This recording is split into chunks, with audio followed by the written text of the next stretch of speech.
Pria ini ingin merekam dirinya ketika dia sedang tidur. Alasannya simple, dia curiga dia sering ngorok dan ingin membuktikannya. Jadi dia rekam malam pertama dan dia cek rekamannya. Tidak ada yang ngorok, hanya suara nafas pelan. Oke, malam kedua, tidak ada ngorok juga. Apa ini cuma perasaan dia aja? Namun, di malam ketiga, dia mendengar sesuatu. Di tengah rekaman, jam 3:17 pagi, suaranya sendiri mulai bicara. Tapi ini bukan ngorok, ini kalimat yang jelas, terdengar terstruktur, tapi seperti dalam bahasa yang dia tidak pernah pelajari. Dia heran, apakah ini rekaman suara TV kah?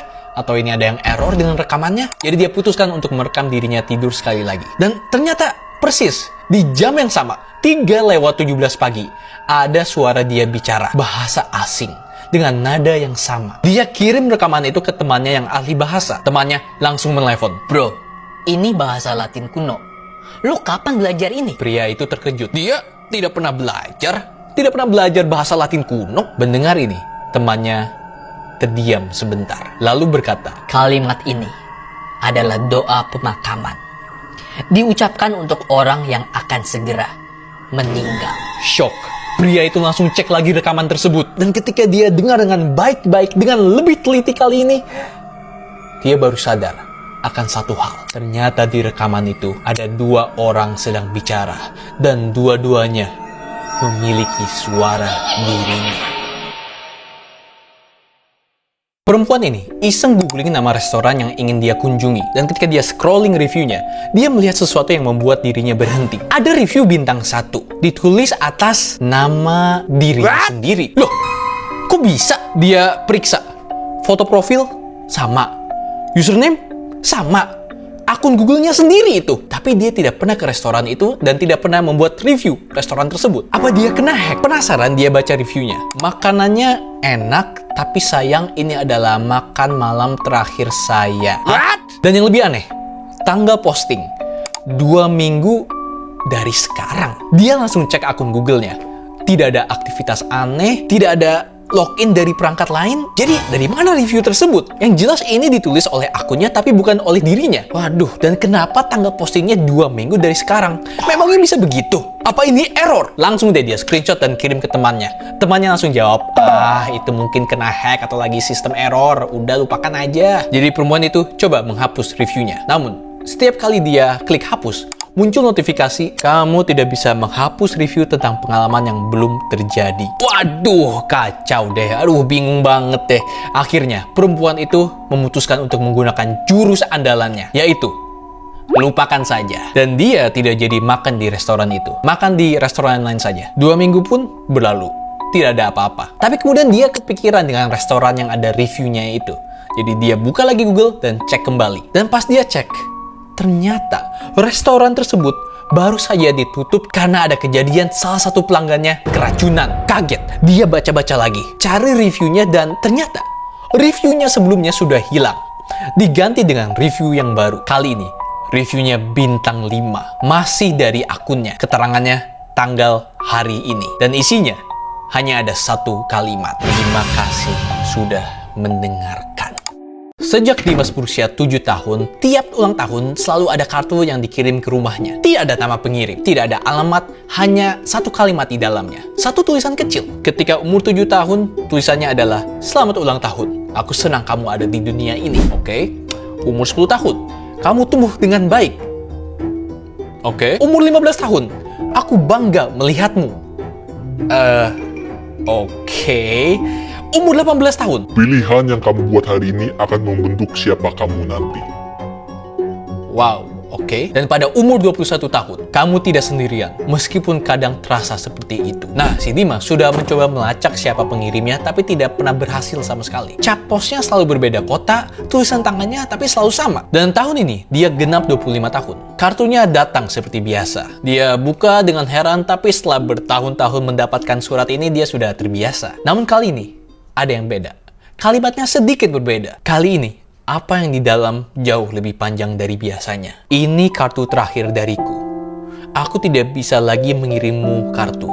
Setelah ini, aku hanya ingin kamu tahu bahwa selama 18 tahun ini, melihatmu tumbuh adalah hal yang terbaik yang pernah aku alami. Maaf, aku tidak pernah berani memperkenalkan diri. Jaga dirimu baik-baik. Dimas bingung membacanya. Tapi sedikit sedih, sosok misterius ini sudah menemaninya selama 18 tahun. Tanpa pernah ketemu, tanpa pernah kenalan, tapi selalu ada. Jadi seakan seperti kehilangan teman lama. Namun kali ini, ada yang beda. Di surat ini, untuk pertama kalinya, ada nama. Dan namanya adalah nama dia sendiri. Dengan tanda tangan miliknya. Waktu kecil, Sinta diajarin satu aturan sama neneknya. Sinta, kalau pulang ke rumah malam-malam, sebelum masuk, ketuk pintu 3 kali. Walaupun rumah kosong, walaupun gak ada yang buka. Sinta gak pernah tanya kenapa. Namanya juga anak kecil, nurut aja. Ketuk 3 kali, tunggu sebentar, baru masuk. Itu jadi kebiasaan sampai dia dewasa. Sampai dia pindah kota, sampai dia punya rumah sendiri. Ketuk 3 kali, selalu. Tanpa mikir. Sampai suatu hari, neneknya meninggal. Pas acara pemakaman, ibunya cerita. Katanya, kebiasaan itu tidak khusus untuk Sinta saja. Semua orang di keluarganya diajarin hal yang sama. Dari generasi ke generasi. Sinta ya jadi penasaran. Akhirnya nanya ke ibunya. Bu, sebenarnya ketuk 3 kali itu buat apa sih? Ibunya senyum. Biar yang ngikutin kamu dari jalan tahu dia nggak boleh ikut masuk.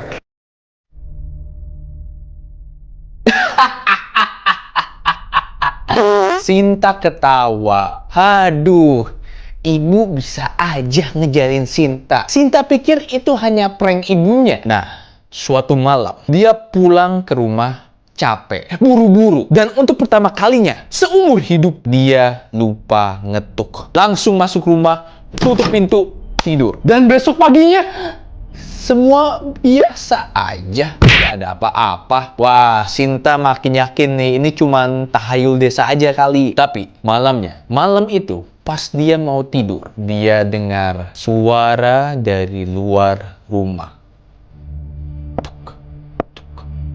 Kemudian dari dalam pintu rumah. Sekarang dari pintu kamar tamu. Kemudian dari pintu kamar mandi depan kamarnya. Lalu pintu kamarnya sendiri. Dan kemudian dari rak sebelah tempat ibunya.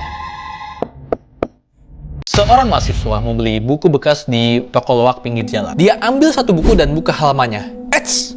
Ada secari kertas jatuh. Dia ambil kertas itu dan di kertas itu ada satu baris tulisan, serangkaian angka seakan seperti koordinat. Nah, dia iseng. Dia ambil angka tersebut dan dia ketik aja di koordinat Google Maps. Dan ketika dia ketik, ternyata koordinat tersebut adalah koordinat rumahnya. Waduh, dia pikir ini mungkin sebuah kebetulan yang gila, tapi tetap kebetulan. Tapi waktu dia balik kertasnya, ada tanggal di bagian belakang. Dan tanggal itu 15 tahun sebelum dirinya lahir. Jangan-jangan yang menulis di kertas ini adalah penghuni sebelumnya? Jadi dia Google lagi, coba cari tahu siapa yang pernah tinggal di rumahnya. Dan apa yang dia temukan sungguh mengejutkan. Ternyata rumah itu dibangun 3 tahun setelah tanggal di kertas itu. Jadi ketika koordinat tersebut ditulis di kertas itu, rumahnya belum ada. Bingung, dia langsung tanya ke penjualnya. Buku ini dapat dari mana? Penjual itu bilang, Buku itu datang dari donasi anonim. 1 dus penuh.